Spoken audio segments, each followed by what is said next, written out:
الله أكبر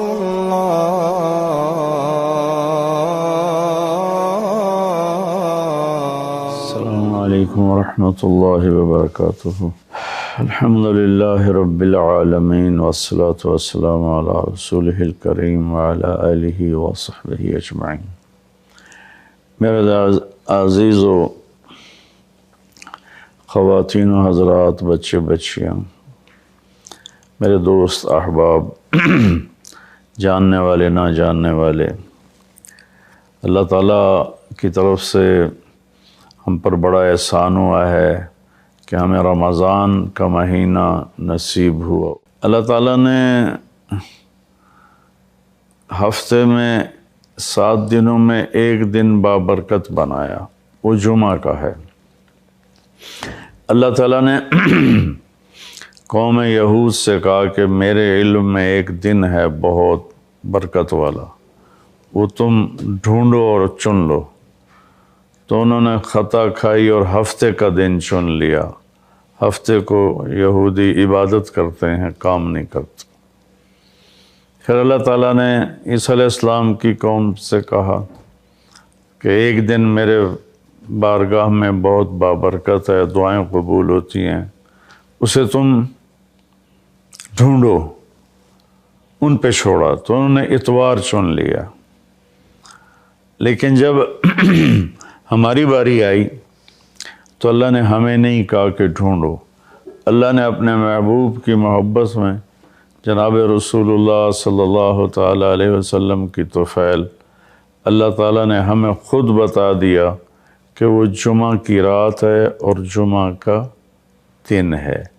یہ سب سے بہترین دن ہے جمعہ کا، اور پورے سال کے لحاظ سے جمعہ کی رات سب سے بہترین رات ہے۔ خصوصی طور پر پھر شب قدر سب سے اعلیٰ ہو جاتی ہے، لیلۃ القدر سب سے اعلیٰ ہو جاتی ہے۔ تو وہ 21، 23، 25، 27، 29 کی راتوں میں کوئی ایک رات ہوتی ہے، تو وہ اللہ تعالیٰ نے بہت ہی بابرکت بنائی۔ اللہ ہمیں نصیب فرمائے۔ تو جمعہ کا دن اللہ تعالیٰ نے پسند فرمایا۔ اس میں ایک گھڑی دعا کی قبولیت کی ہے، وہ چھپی ہوئی ہے۔ اس گھڑی میں جس خوش نصیب کو ہاتھ اٹھانے کی دولت مل جائے، وہ دعا فوراً قبول ہوتی ہے، وہ سیدھی عرشوں پر جاتی ہے۔ علماء نے اس میں تحقیق کی، ہر ایک نے اپنے اپنے خیال کے مطابق۔ بعضوں کے نزدیک جب امام خطبے کے لیے ممبر پہ آتا ہے تو وہ دعا کی قبولیت کا وقت ہے۔ بعضوں کے نزدیک جب 2 خطبوں کے درمیان بیٹھتا ہے تو وہ وقت دعا کی قبولیت کا ہے۔ اور بعضوں کے نزدیک عصر سے مغرب کے درمیان کوئی بھی گھڑی اللہ کی بارگاہ میں دعا کی قبولیت کی ہوتی ہے۔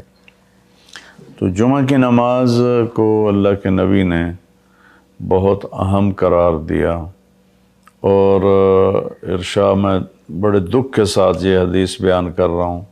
میرے نبی نے فرمایا جو 3 جمعے مسلسل چھوڑ دیتا ہے وہ میری ملت سے خارج ہو جاتا ہے، میری امت سے خارج ہو جاتا ہے۔ تو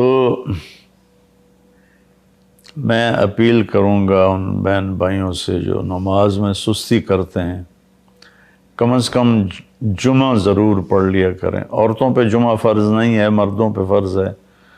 تو میں کہا کرتا ہوں، جو دوست ملتے ہیں جی نماز نہیں پڑھی جاتی، تو میں ان سے کہتا ہوں ایک نماز 5 میں سے طے کر لو اور ایک جمعہ طے کر دو، 2 نمازیں شروع کر دو۔ جس نے بھی اس پہ عمل کیا وہ 5 وقت کا نمازی بن گیا۔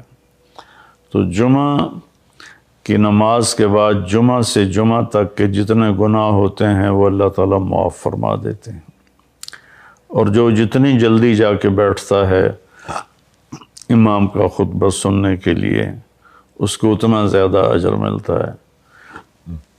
تو آج رمضان کا پہلا جمعہ ہے کہ ہم اس کا اہتمام کریں۔ رمضان المبارک میں جنگ بدر ہوئی، 17 رمضان جمعہ کا دن، اور اللہ نے قیامت کو بھی جو قائم کرنا ہے جمعے کا دن، تو ہر دن اللہ کی بارگاہ میں بابرکت ہوتا ہے اگر ہم اس میں اللہ کی مان کے چل رہے ہیں۔ اور رمضان شریف میں خاص طور پر، اور پھر جمعہ ہو تو خاص طور پر، اس میں ہم اپنے عبادت کو بڑھائیں۔ درود شریف جمعے کے دن کا مبارک عمل ہے کثرت سے درود شریف پڑھنا، اور 300 دفعہ جو درود شریف پڑھ لیتا ہے وہ کثرت میں شمار ہو جاتا ہے، اوپر کی کوئی حد انتہا نہیں ہے۔ ہمارے ایک رشتہ دار تھے، وہ انتقال ہو گیا، اللہ ان کو درجہ بلند کرے۔ وہ روزانہ ایک دن میں 10,000 دفعہ درود شریف پڑھا کرتے تھے، ہر وقت تسبیح ان کے ہاتھ میں ہوتی تھی، اور روزانہ 10,000 دفعہ درود شریف پڑھا کرتے تھے۔ تو میرے بہن بھائیوں، میرے عزیزوں، اللہ تعالیٰ نے ہمیں ہر نماز کی بڑی اہمیت بتائی ہے، ہر نماز کی، لیکن خاص طور پر جمعے کی بڑی فضیلت ہے، اور جمعہ بھی رمضان المبارک کا ہو تو اور زیادہ وہ باعث برکت ہے، قابل رحمت ہے۔ تو روزے کا بھی اہتمام ہو، اور ساری نمازوں کا اہتمام فرمائیں، کوئی با جماعت پڑھنے کی کوشش کریں، کوئی جماعت سے رہ جائے تو پھر اس کو چھوڑیں نہیں، اسے ضرور پڑھ لیں، کہ نماز کی اللہ تعالیٰ نے جتنی تاکید قرآن میں کی ہے اور کسی کی اتنی تاکید نہیں کی۔ اور اللہ تعالیٰ نے 10 دفعہ اقیم الصلاۃ، اقیم الصلاۃ، اقیم الصلاۃ وآتوا الزکاۃ، تو 10-12 دفعہ اللہ نے قرآن میں براہ راست حکم کیا اقیم الصلاۃ وآتوا الزکاۃ۔ اور ادھر اللہ پاک کی رحمت کے دروازے کھلے ہوئے ہیں، اللہ کا عرش پہلے آسمان پر ہے، جنت کے دروازے کھل چکے ہیں، جہنم کے دروازے بند ہو چکے ہیں۔ اور میرے نبی کا فرمان ہے کہ اگر میری امت کو پتہ چل جائے رمضان کیا ہے تو تمنا کریں گے کہ سارا سال ہی رمضان ہو، اتنی اللہ کی رحمت ہوتی۔ اللہ نے فضل فرمایا، صرف 1 مہینے کے لیے ہمیں اللہ تعالیٰ نے اس کا پابند کیا۔ تو میرے بھائی بہنوں، اس مہینے کو قیمتی بناؤ، کسی سے ہم لڑے ہوئے ہیں ہم صلح کر لیں، مرنے والے سے پوچھو کہ لڑائی کا کیا نقصان ہوتا ہے، مرنے والے سے پوچھو دنیا کی دوڑ کا کیا نقصان ہوتا ہے، مرنے والے سے پوچھو ماں باپ کی نافرمانی کا کیا انجام ہوتا ہے۔ امام بخاری رحمۃ اللہ علیہ نے ایک واقعہ نقل کیا ہے کہ ایک گاؤں میں ایک نوجوان کو دفن کیا گیا، تو عصر کے بعد اس کی قبر پھٹتی اور وہ قبر سے نکلتا، اور اس کا چہرہ گدھے کا ہوتا تھا، اور وہ 3 دفعہ گدھے کی آواز نکالتا تھا، پھر وہ قبر میں گرتا تھا، قبر مل جاتی تھی۔ تو لوگوں نے اس کی ماں سے پوچھا کہ یہ کیا چکر ہے؟ تو اس کی ماں نے بتایا کہ شرابی تھا، شراب پیتا تھا، تو میں اسے روکتی تھی نہ پیا کر، تو وہ آگے مجھے کہتا تو کیا گدھے کی طرح آوازیں نکالتی رہتی ہے، مجھے نہ سنایا کرو۔ تو اللہ تعالیٰ نے تھوڑا سا اس کا انجام دکھا دیا کہ ماں باپ کو اس طرح تکلیف دینے سے کیا ہوتا ہے۔ تو بھائیو، ایک تو ہم نماز کو زندہ کریں۔ میرے نبی نے کہا جعلت قرۃ عینی فی الصلاۃ، نماز روزے سے بڑا فرض ہے، میری آنکھوں کی ٹھنڈک نماز میں ہے۔